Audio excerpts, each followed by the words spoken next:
Form 45 के results के मुताबिक 101 मिनिमम सीट्स हैं पीटीआई की।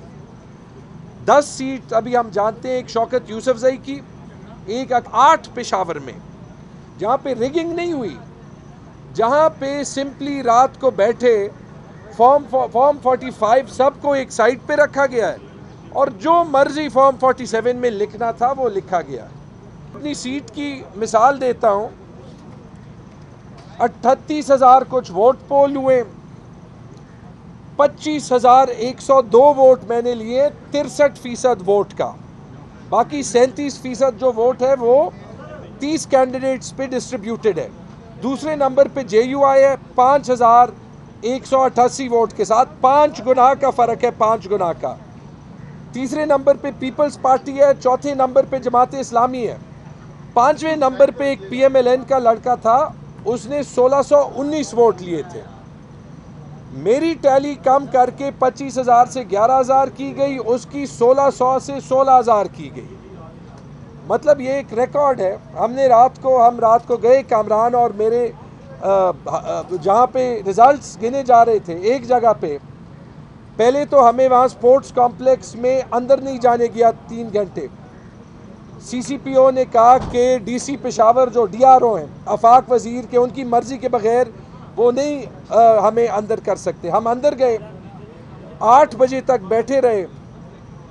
काउंटिंग में किसी पीटीआई के कैंडिडेट को नहीं जो है वो छोड़ा गया। एकदम से रिजल्ट निकल गए। ये वो भूल गए और इस एविडेंस का कुछ नहीं कर सकेंगे।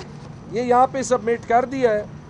हर एक फॉर्म 45 है, थंब प्रिंट्स हैं और रिजल्ट्स ऐसे हैं कि एक स्टेशन पे मेरे 400, उसके 7, मेरे 500, उसके 20, मेरे 600, उसके 50। महमूद जान खान साहब का हल्का है PK 72, उन्होंने हासिल किए 18,000। एक और फॉर्मर स्पीकर थे करामतुल्लाह खान, उन्होंने 9,000 हासिल, 10,000। इनका रिजल्ट उल्टा किया गया। कामरान साहब की PK 82 की सीट है, कामरान साहब ने माशाल्लाह रिकॉर्ड 30,000 वोट हासिल किए। दूसरे नंबर पे ANP के नवीद ने 6,000 वोट हासिल किए। मेरा और कामरान का मुकाबला था कि किसकी लीड ज़्यादा होगी। दूसरे को छोड़ें, तीसरे को छोड़ें, चौथे को छोड़ें, 5वें को छोड़ें, 6ठे को छोड़ें, 7वें नंबर पे एक आज़ाद उम्मीदवार था जिसका पहले ताल्लुक ANP के साथ होता था। आज सुबह मैंने इसके फॉर्म्स देखे, 3,996 वोट लेने वाले को 30,000 वोट पे जितवाया है। मैं दोबारा कहता हूं, ये रिगिंग नहीं हुई। वोट डाले गए, वोट काउंट हुए, प्रिजाइडिंग ऑफिसर्स ने सारे कैंडिडेट्स को फॉर्म 45 दिए। रात को DC साहब ने, जिनको शर्म आनी चाहिए, एक DMG ऑफिसर होते हुए सिर्फ अपनी नहीं अपनी पूरी सर्विस की बेइज्जती की है कि एक ज़िले में 18 में से 8 रिजल्ट्स उसने ऐसे ही रिकॉर्ड मार्जिन्स के चेंज कर लिए। रिकॉर्ड मार्जिन है। नूर आलम खान साहब आप सब जानते हैं, महमूद जान साहब के हल्के के ऊपर MNA थे, उन्होंने 38,000 वोट लिए। साजिद नवाज ने कोई 60,000 65,000 लिए। बड़ा आसान काम था। नूर आलम के 38 के साथ मेरे ख्याल में उन्होंने 1 लगा दिया, 1,38,000 हो गए, सीट जीत गई। पहले ये ट्रेनिंग मुझे नहीं पता, ये आरओज़ जो कुरान पे हल्फ लेते हैं और ये DRO ने जो कुरान पे उनको हल्फ दिलवाया, तो इसलिए दिलवाया था। हमने हाई कोर्ट में चैलेंज कर दिया है कि ये जो रिज़ल्ट्स एक्यूमुलेट हुए हैं, जिसको प्रोविजनल रिज़ल्ट कहते हैं, ये हमारे सामने नहीं हुए, ये दोबारा रिकाउंटिंग हो। और यहाँ इलेक्शन कमीशन में भी हम पिटिशन डाल रहे हैं। लास्ट चीज़ मैं ये कहूँगा, अगर आप भी मदद कर सके, हमारे आरओज़ गायब हैं, दे आर मिसिंग पर्सनस। यहाँ हम इसीलिए आए हैं, पहले RO के पास जाना चाहिए था, लेकिन कोई करिश्मे के तौर पे उन सब के फ़ोन्स बंद हो गए हैं। वो अपने ऑफिस में भी नहीं है, अपने घरों में भी नहीं है और कहीं मिल नहीं रहे। तो इन गुमशुदा ROs की भी अगर कोई ढूंढने में कोई मदद मिल सके तो हम बहुत शुक्रगुजार होंगे। फॉर्म 45 ओरिजिनल है या आप बस कॉपी है? यार ओरिजिनल अगर अब कोई छीन ले, लेकिन ओरिजिनल सारे पड़े हैं पास, और ये ओरिजिनल्स की कॉपीज़ हैं, ओरिजिनल सारे पास हैं। और मेरी टीम ने तो माशाल्लाह हर एक पे उनके फिंगरप्रिंट भी लगाए थे तो वो पीछे हट भी नहीं सकते।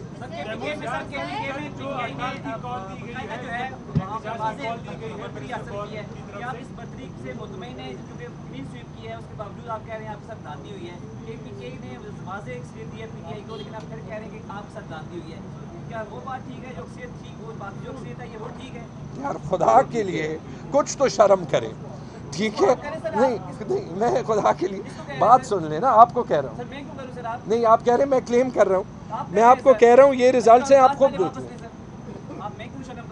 मैं इसीलिए कह रहा हूँ कि चले आप ये देख लें और आप मुझे बता दें अगर मैं गलत कह रहा हूँ तो मैं अपनी बात वापस ले लेता हूँ। आप एक इंडिपेंडेंट जर्नलिस्ट है ना, तो मैं यही कह रहा हूँ मेरे हल्के में इशू हुआ है। चले मैं अपने अल्फाज वापस लेता हूँ, लेकिन मैं आपको ये कहता हूँ कि आप ये देख के मुझे बता दें कि मैं ठीक कह रहा हूँ या गलत कह रहा हूँ। मेरी ओपन ऑफर है, जो देखना चाहता है वो देख के मुझे बता दे। कॉपी है आपके हाथ में, कॉपी है, ओरिजिनल कहाँ है? ओरिजिनल मेरे पास है सारे, आपने संभाल के रखे हुए हैं? संभाल के रखे, कंप्लीट है। ये बताइए कि आपको इस इलेक्शन कमीशन पे भरोसा है? आपको यहाँ से इंसाफ मिल पाएगा? भरोसा नहीं है, हमारे पास यही एवेन्यूज, हमारे पास यही एवेन्यूज है, हम इस्तेमाल करेंगे, इलेक्शन कमीशन और अदालत।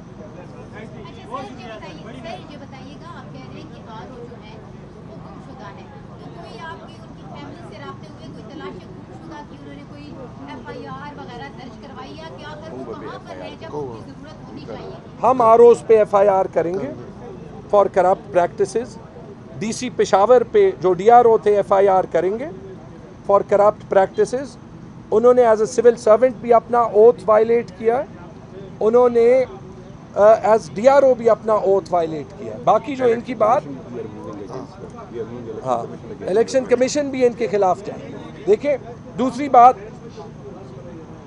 बात सिर्फ ये जो इनका सवाल था, हम सिर्फ केपी के रिजल्ट पे नहीं, जो वोटर्स ने कर दिखाया है ना इमरान खान को मैंडेट देके, उस पे हम फख्र करते हैं कि तारीखी धांधली के बावजूद पूरे पाकिस्तान में, सिर्फ केपी में नहीं, पंजाब में, कराची में, सिंध में, बलोचिस्तान में 5वें हमारे 6ठे 7वें कैंडिडेट्स को वोट पड़ा है। सिंबल के ना होने के बावजूद, इमरान खान के जेल के होने के बावजूद मैं क्यों उस पर फ़ख्र ना करूं? और मेरा ज़ाती तौर पे असेंबली जाना ज़रूरी नहीं है ऑनेस्टली, लेकिन जो मेरे हल्के के लोगों का मैंडेट चोरी हुआ है, महमूद जान साहब के हल्के के लोगों का मैंडेट, कामरान के, उसके लिए अगर हम ना लड़ें तो फिर वो हमसे भी सवाल पूछेंगे। 66 आउट ऑफ 66। जी, कामरान बंगश, पेशावर। हमारे पास फॉर्म 45 तमाम पोलिंग स्टेशंस के मौजूद हैं। जिन जिन पोलिंग स्टेशन से रिज़ल्ट आते रहे, हमारे कारकुन वहाँ पे मौजूद रहे रिज़ल्ट्स कलेक्शन के बाद, और फिर हमें ओरिजिनल फॉर्म 45 मिले, उसको हमने सिक्योर रखा हुआ है। उसकी कॉपियाँ आज हमने यहाँ पे जमा करा दी है, पेशावर हाई कोर्ट में भी हमने जमा करा दी है। और लीड इतना ज़्यादा है माशाल्लाह, नौजवानों ने वोट दिया है, जिन्होंने पहली दफ़ा जिनके वोट्स रजिस्टर हुए, ओवरसीज़ पाकिस्तानीज़ आए थे, उन्होंने वोट किया। बूढ़ी ख़वातीन ने पूरा दिन गुजारा, नौजवानों ने पूरा दिन गुजारा पोलिंग स्टेशंस पे। हम उनके मैंडेट को चोरी नहीं होने देंगे, और एक कागज़ का टुकड़ा अवामी मैंडेट की तौहीन नहीं कर सकता। आईन पाकिस्तान का प्रीएम्बल है कि हक़ हुक्मरानी अल्लाह ताला के बाद अवाम के मुंतखब नुमाइंदों के पास है। हम अवाम के मुंतखब नुमाइंदे हैं। हमें हल्के के लोग कह रहे हैं कि आप हमारे MPAs हैं, आप हमारे बड़े हैं, हम उनको मायूस नहीं करेंगे। RO और DRO के ख़िलाफ़ हर किस्म की कानूनी चाराजोई करेंगे। हम पुरअमन जद्दोजहद भी कर रहे हैं। पेशावर में हमारा पुरअमन धरना जारी है, कल भी जारी रहा। हम पुरअमन अपनी तहरीक भी चला रहे हैं, और जो ज़िम्मेदारान हैं, आपके तवस्सुत से इलेक्शन कमीशन ऑफ पाकिस्तान से हम गुजारिश करते हैं कि वो उनके ऊपर सख्त से सख्त कार्रवाई करें। और ये जो ट्रेंड बना है कि सिर्फ फॉर्म 47 को मैनिपुलेट करके अवामी मैंडेट की चोरी होती है, ये इंतहाई दर्जे की बददियानती है और इंतहाई दर्जे की आईनी खिलाफ वर्जी है। बहुत शुक्रिया। Thank you. मैं बिस्मिल्लाहिर्रहमानिर्रहीम, महमूद जान, PK 72 पेशावर 1। मैं सिर्फ इतना कहना चाह रहा हूँ कि जो खुशियाँ आज लोग मना रहे हैं, जो हवाई फायरिंग वो कर रहे हैं, वो सिर्फ अपने गिरेबान में झांक कर कहें और ये बताएं मुझे कि ये खुशी वो चोरी करके क्यों मना रहे हैं। मेरे ख़िलाफ़ जो कैंडिडेट को जिताया गया है उससे मेरे ऑलमोस्ट डबल वोट्स हैं और उसके घर बंद हो गया था, सब चले गए थे, उसको फ़ोन करके उठाया गया कि तुम जीत गए हो। तो मतलब आप खुद समझें। और मेरे आरओ को नामालूम अफराद ने उठा लिया था, ऑफिस में मौजूद नहीं है। अभी मेरे वर्कर जो हैं पुरअमन एहतजाज कर रहे हैं आरओ के ऑफिस के सामने और हमारे वर्कर्स पुरअमन एहतजाज आखिरी वक्त तक करेंगे जब तक हमारे वर्कर्स को इंसाफ नहीं मिलता। थैंक यू यार, आई एम सॉरी अगर मेरी बात मैं इनसे भी कहता हूँ, क्योंकि ठीक है, मेरा मकसद जो है वो नहीं करना।